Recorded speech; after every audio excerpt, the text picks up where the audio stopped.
Welcome back. तो गुफ्तगू का सिलसिला वहीं से आगे बढ़ाएंगे। Doctor Sohra Parveen plastic surgeon हमारे साथ मौजूद हैं।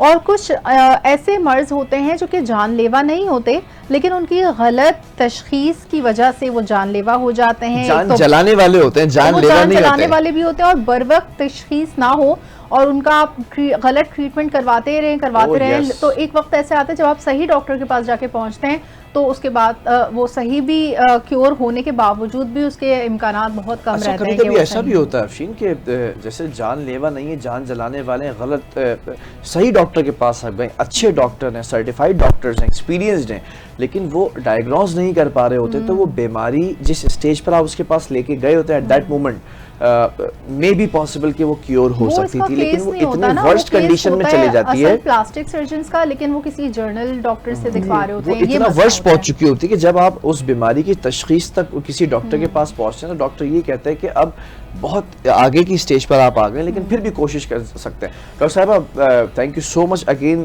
फॉर गिविंग अस टाइम, और व्यूवर्स भी आपको देखकर बड़ा महजूज हो रहे होंगे, उनके कुछ सवालात भी होंगे।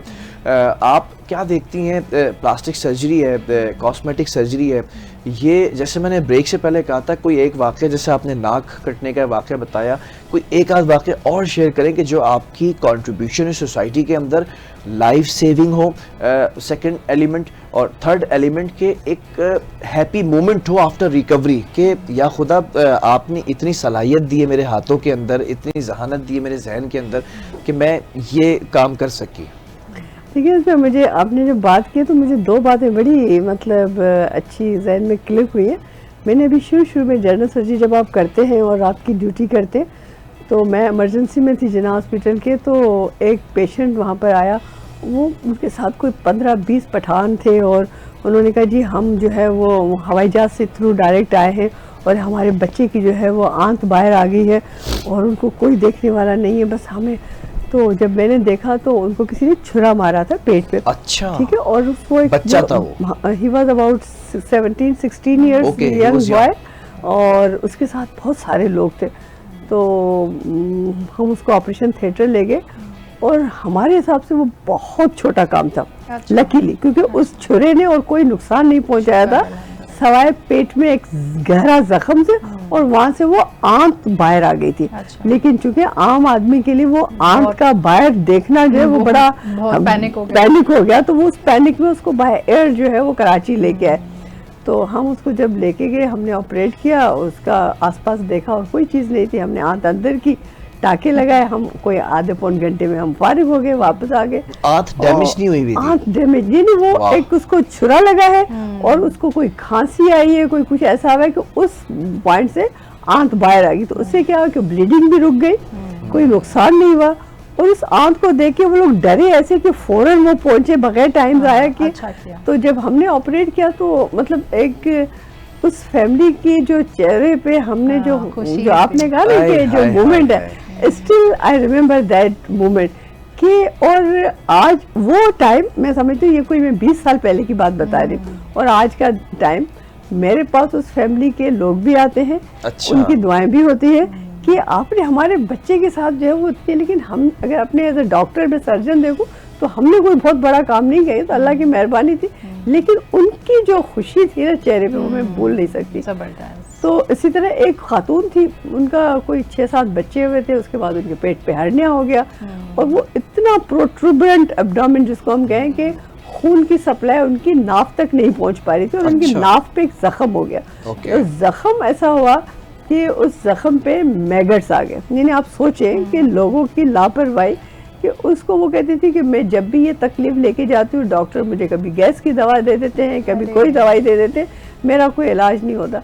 तो ये मेरा जो है ना, अभी मुझे नासूर हो गया। लोगों का जो लफ्ज होता है, जो जख्म हुआ नाफ पे, तो उन्होंने कहा कि जी ये नासूर हो गया, जिसमें कीड़े आ गए।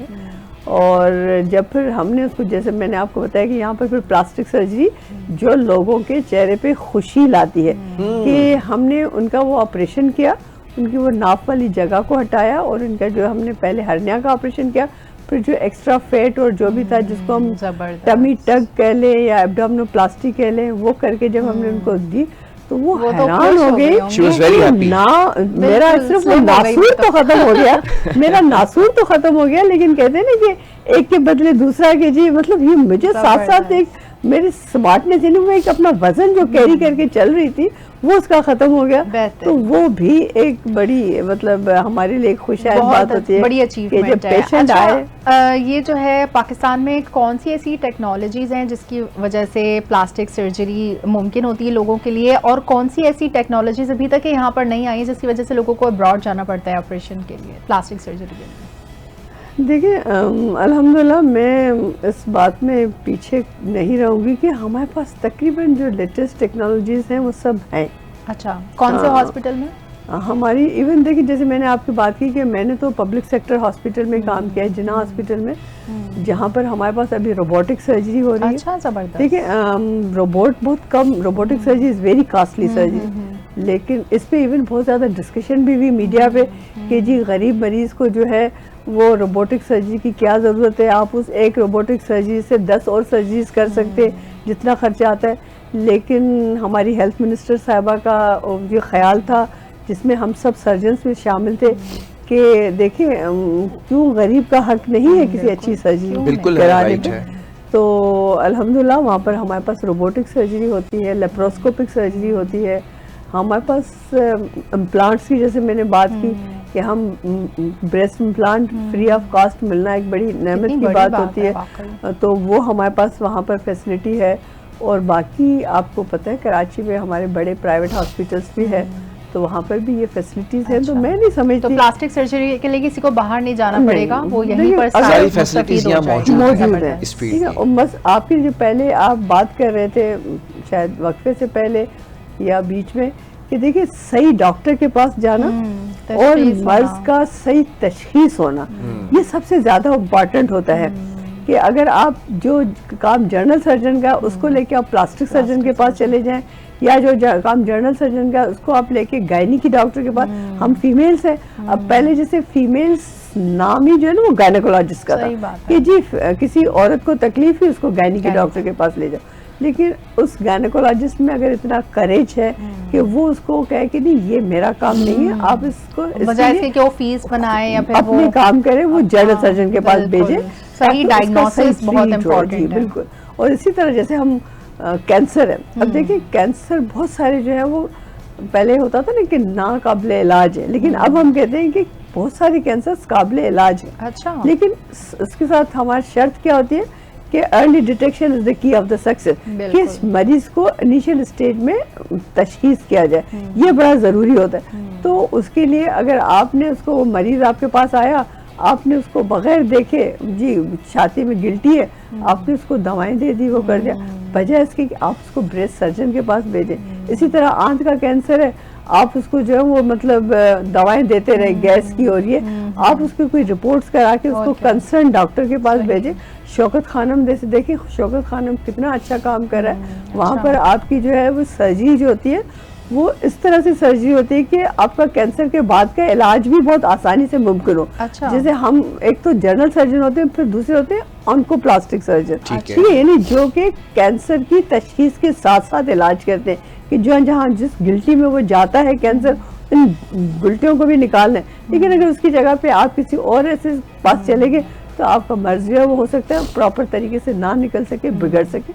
ठीक है। अच्छा मैं ज़रा एक और बीमारी है, बड़ी जान जलाने वाली बीमारी है, हेमोरॉइड्स की अगर बात करें, यानी कि इट्स कॉमनली से बवासीर की अगर बीमारी की बात करें, इस बीमारी को बहुत कॉमनली जो है वो डिस्कस नहीं किया जाता और एक मायूब बीमारी समझा जाता है कि हर शख्स इसको छुपाता है दूसरे से, लेकिन उस छुपाने में होता ये है कि आप सही इलाज तक नहीं पहुंच पा रहे होते हैं, ये सही इलाज तक आप पहुंचते पहुंचते शायद देर कर देते हैं, क्योंकि कभी कभार ऐसा होता है कि आंतों के कैंसर की तरफ भी आप जो है वो डाइवर्ट हो सकते हैं, क्योंकि सिम्टम्स दोनों के सेम हैं। इस पर ज़रा सा रोशनी डालिएगा कि इसको कैसे टेक केयर किया जा सकता है अगर कभी ऐसा कुछ होता है तो।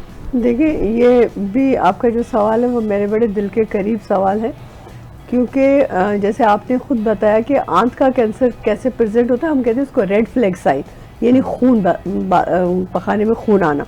ठीक है। और ये कॉमन बीमारी है पाइल्स की, बवासीर की, उसमें भी खून आता है। तो बजाय इसके कि मरीज जो है वो डॉक्टर के हकीम पास के पास जाए। इवन कभी कभी तो वो हकीम के पास भी नहीं जाएगा, पड़ोस से पूछेगा अपने नीम हकीम के पास चले हाँ, जाते हैं। और नीम हकीम खतरा ईमान, तो वो गलत इलाज उसका होता रहेगा, कब्ज की दवाई खाता रहेगा, क्रीमें, और हकीम के पास से जाके बवासीर को जलाएगा भी। लेकिन अगर हमने सिर्फ एक सर्जन के पास उसको भेजा और उसने अपनी उंगली अंदर डाल के एग्जामिन कर लिया कि भी वाकई क्या ये बवासीर है या खुदा न खास्ता ये आंत का कैंसर है, अगर वो बवासीर है तो वो बेशक हम सर्जन से इलाज ना कराए, वो जाता रहे हकीम के पास, किसी के पास भी, और अपनी जान जलाता रहे, और हमारे पास वो आएगा 20 साल के बाद, ठीक है ना, अपनी बीमारी को बहुत आगे बढ़ा के। लेकिन खुदा न खास्ता अगर वो कैंसर है तो कम से कम वो तशखीस हो जाएगा और फिर उसका इलाज मुमकिन हो सकता है। वही कहते हैं ना, लाइलमी भी कैंसर, लालमी कैंसर है, लालमी जो है वो, मैं तो उसको लालमी को कैंसर कहती हूँ, तो वो कैंसर की तरह हमारी जान को खा जाता है अगर हमें नहीं, क्योंकि बर्बाद थोड़ा इल्म होना भी कैंसर है, तो वो इन्फेक्शस होने से बच जाता है इंसान और कैंसर फैलने से बच जाता है। अब वो चाहे आंत का कैंसर है या कोई भी कैंसर हो, तो वो जहाँ आपको कोई दर्द महसूस हो, आप फौरन राइट डायग्नोसिस की तरफ जाएं, बजाय इसके कि अपने तौर पे इलाज। ठीक है, कुछ चीज़ें और भी हैं जो हमें डिस्कस करनी है।